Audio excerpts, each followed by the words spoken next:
Click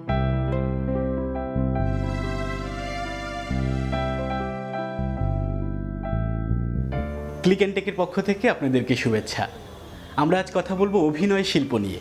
আমি পার্থপ্রতিম, নাটক ও নাট্যতত্ত্বে graduation করেছি এবং এখন আরশিনগর নামে একটি থিয়েটার গ্রুপের সঙ্গে আছি। আমাদের অনেকের মধ্যেই ছোটোবেলা থেকে বা কোনো এক সময় অভিনয়ের প্রতি আগ্রহ তৈরি হয়, কিন্তু আমরা আসলে প্রপার ওয়েটা জানি না বা কীভাবে আমরা শুরু করব সেটা বুঝতে পারি না বলে আমরা ঠিক জায়গায় পৌঁছতে পারি না। আপনারা যারা অভিনয়ে ফার্স্ট স্টেপ দিতে চাচ্ছেন বা শুরু করতে চাচ্ছেন, তারা অনেকেই হেজিটেশন ফিল করেন যে আমার কোনো অভিজ্ঞতা নেই, কিন্তু আমি বলবো কাউকে না কাউকে কোথাও না কোথাও থেকে তো শুরু করতে হয়। যদি এটা হয় আপনার শুরু করার প্রথম ধাপ, তাহলে চলুন আমরা জানি অভিনয় কি এই বিষয়গুলো নিয়ে।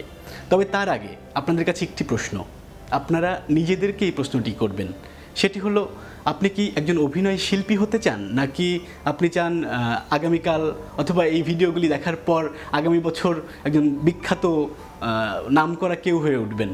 যদি সেটা হতে চান তাহলে আমি বলবো এক্ষেত্রে আমি দুঃখিত, সেটা এই ভিডিও থেকে দেখে হওয়া সম্ভব নয়।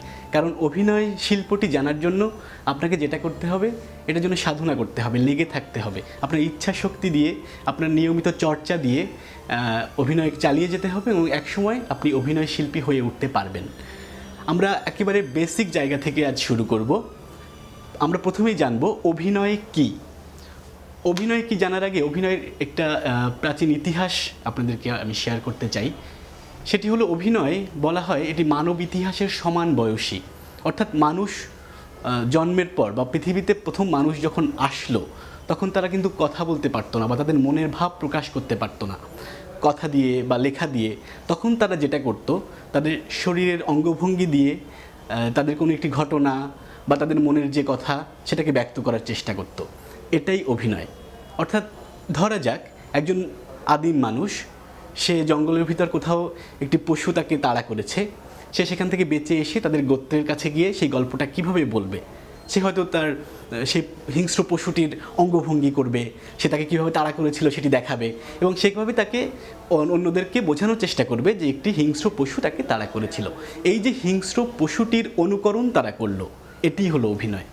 এজন্য অভিনয় নিয়ে অ্যারিস্টটল, বিখ্যাত দার্শনিক, তিনি বলেছেন অ্যাক্টিং হলো ইমিটেশন অফ অ্যান অ্যাকশন, অর্থাৎ কোনো একটি ক্রিয়ার অনুকরণ।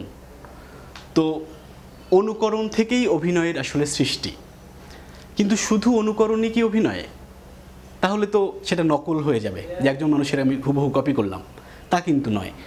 অনুকরণের সঙ্গে যে জিনিসটি যুক্ত হবে সেটি হলো শিল্প বা নান্দনিকতা বা সৌন্দর্য চেতনা। এগুলো যুক্ত হলে অভিনয় একটি শিল্প মাধ্যম হয়ে উঠবে। অভিনয়ের সংজ্ঞা দিতে গিয়ে আমেরিকান একজন নাট্য অভিনেতা এবং নাট্য শিক্ষক, তিনি বলেছেন, behaving truthfully under imaginary circumstances. মানে অ্যাক্টিং বা অভিনয় হলো বিহেভিং ট্রুথফুলি। ট্রুথফুলি শব্দটার উপর আমি জোর দিচ্ছি। Behaving truthfully under imaginary circumstances. Imaginary কারণ যখন একজন অভিনয় করে তখন সে একটি স্ক্রিপ্ট তাকে দেওয়া হয়, সেটা একটা গল্পের উপর বেস করে একজন লেখেন, সেটা হয়তো তার মস্তিষ্ক প্রসূত, অর্থাৎ কাল্পনিক কোনো একটা ঘটনা। সেই মানুষটি বা সেই চরিত্রটি কিন্তু যে অভিনয় করছে সে নিজে নয়। তাহলে সেই ইমাজিনারি একটা সার্কামস্টেন্স বা একটা পরিমণ্ডলে সে কি করে, এমনভাবে বিহেভ করে যেন সেটাকে ট্রুথফুল মনে হয়, এমনভাবে সে রিয়্যাক্ট করে, এমনভাবে সে এক্সপ্রেস করে, নিজেকে উপস্থাপন করে, অনুকরণ করে, বলে যেন সেটা বিশ্বাসযোগ্য মনে হয়। তাহলে মেজনারের কথা অনুযায়ী behaving truthfully under imaginary circumstances, এটা হলো অভিনয়। আর আমাদের প্রাচ্যে অর্থাৎ ভারতীয় উপমহাদেশে অভিনয়কে 4টি উপাদানে বা 4টি প্রকারে ভাগ করা হয়েছে। সেগুলো হলো, একটি আঙ্গিক অভিনয়, বাচিক অভিনয়, সাত্ত্বিক অভিনয়, আহার্য অভিনয়। এই 4টি নিয়ে আমি বলবো। এই 4টি শুধু এর প্রকারভেদ নয়, এই 4টি মিলেও কিন্তু অভিনয়ের মধ্যে এই 4টি উপাদানই থাকে। আবার আলাদা আলাদাভাবে একটা অভিনয়ের প্রকারভেদও বলা যায়। আমি যখন এটা ব্যাখ্যা করব তাহলে আপনারা হয়তো বুঝতে পারবেন। আমি শুরু থেকে বলি, আঙ্গিক অভিনয়। আঙ্গিক অর্থ অঙ্গ দিয়ে, অঙ্গ মানে আমাদের হাত, পা, শরীর, মাথা, যা যা আমাদের শরীরের অংশ, সেটা দিয়ে যখন একজন অভিনয় করে সহজে আপনারা বুঝবেন সেটা হলো মূকাভিনয়। মূকাভিনয় যেখানে কথা থাকে না। ধরুন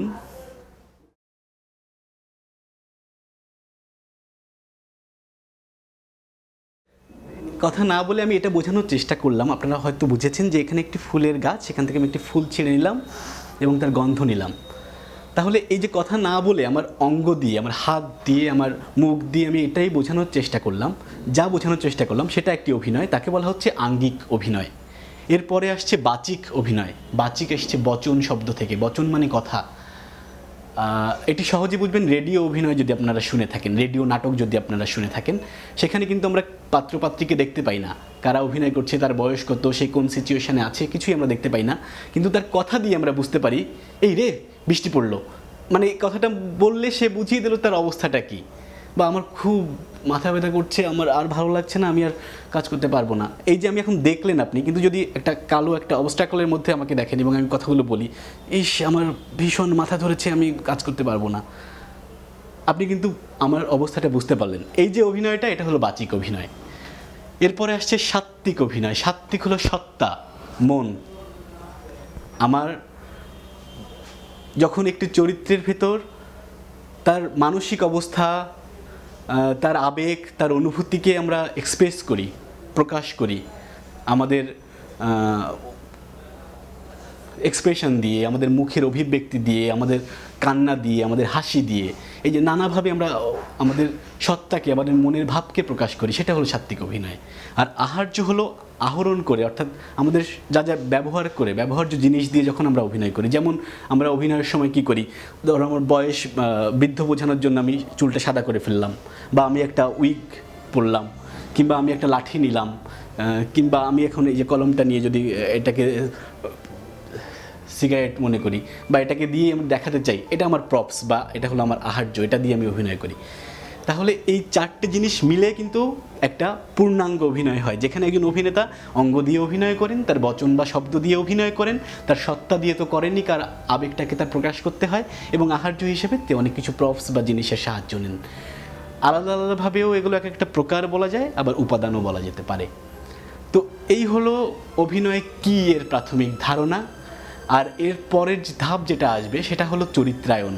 মানে অভিনয় করার জন্য একজন অভিনেতাকে তো একটা চরিত্র ধারণ করতে হয়। একটি নাটকের স্ক্রিপ্টে তার তো একটি নাম থাকে, বা তার একটি বর্ণনা থাকে যে সেই মানুষটি এরকম।